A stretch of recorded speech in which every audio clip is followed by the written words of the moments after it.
Hard hitting vlogs.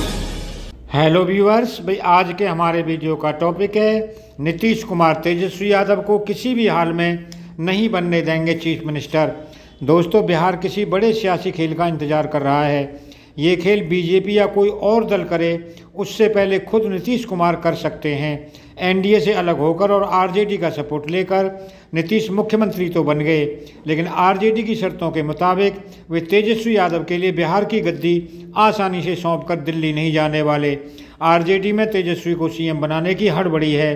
सूत्र बताते हैं कि आरजेडी के अध्यक्ष लालू प्रसाद यादव ने नीतीश को इसका संकेत दे दिया है कि वे अब गद्दी खाली करें। अगली विपक्षी बैठक में नीतीश कुमार का विपक्ष के प्रस्तावित फ्रंट का कन्वीनर बनना तय है। आरजेडी का संकेत नीतीश समझ रहे हैं। पहले उनकी भी इच्छा राष्ट्रीय राजनीति में जाने की थी, लेकिन विपक्ष के जिन 15 दलों को उन्होंने पटना में जुटाया उनमें से 2 दलों पर उन्हें भरोसा नहीं हो रहा है। आम आदमी पार्टी और तृणमूल कांग्रेस के अंदाज को देखकर नीतीश को विपक्षी एकता की कामयाबी पर अब संदेह होने लगा है। इधर महाराष्ट्र में एनसीपी में मचे घमासान से नीतीश के कान खड़े हो गए हैं। तेजस्वी यादव की मंशा भी बिहार की राजनीति तक ही खुद को सीमित रखने की है। फिर भी राष्ट्रीय राजनीति में आरजेडी की इतनी रुचि क्यों है, ये बात समझना किसी के लिए मुश्किल काम नहीं। तेजस्वी को मलाल है कि बिहार की सरदारी से वे महज गिने चुने कदमों से 2020 में पीछे छूट गए थे। विधानसभा का चुनाव तेजस्वी ने अपने दम पर लड़ा था। महागठबंधन में वाम दलों को शामिल करने का फैसला उनका ही था। चुनाव प्रचार में जहां एनडीए के दिग्गज नेता उतरे, वहां अकेले तेजस्वी महागठबंधन के स्टार प्रचारक थे।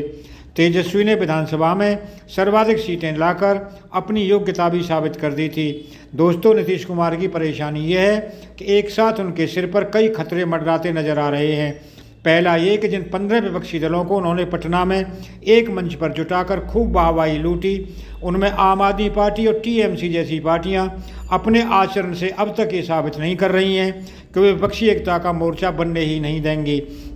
ममता बनर्जी को सिर्फ बंगाल की सत्ता से सरोकार है।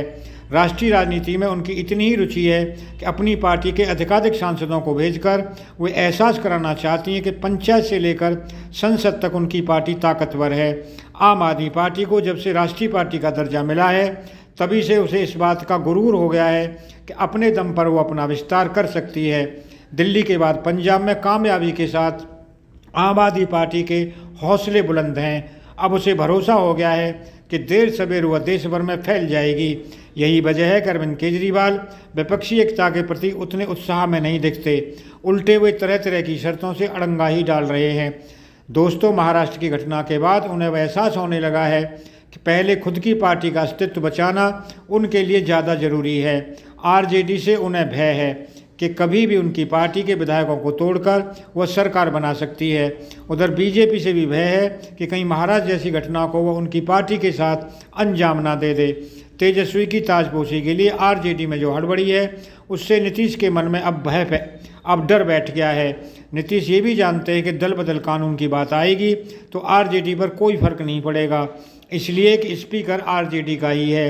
नीतीश के सामने तीसरा संकट महागठबंधन में सीटों के बंटवारे पर जेडीयू की हिस्सेदारी को लेकर है।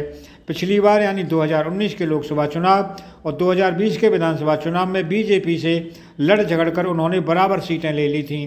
जेडीयू का तब तर्क था कि विधानसभा में उसके विधायकों की संख्या बीजेपी से अधिक है। लोकसभा की सीटों के लिए जेडीयू ने विधानसभा की सीटों को आधार बनाया। अगर लोकसभा सीटों को आधार बनाते तो 2014 के चुनाव में जेडीयू 2 सीटों पर सिमट गई थी।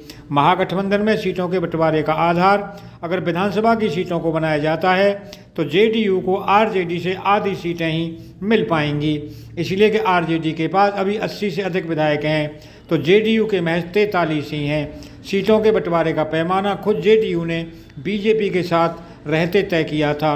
अब यही उनके लिए घातक साबित हो सकता है। ऐसा हुआ तो पिछली बार 16 लोकसभा सीटों में से उन्हें कुछ सीटें छोड़नी पड़ सकती हैं। भाजपा को मजबूर कर खुद नीतीश ने उनकी सीटें 2019 में जीती हुई 5 सीटें हथिया ली थीं। दोस्तों, अगर आपको ये वीडियो पसंद आया हो तो चैनल को सब्सक्राइब करें, वीडियो को लाइक करें, ज़्यादा से ज़्यादा शेयर करें। आप लोगों का बहुत बहुत धन्यवाद। Thank you very much.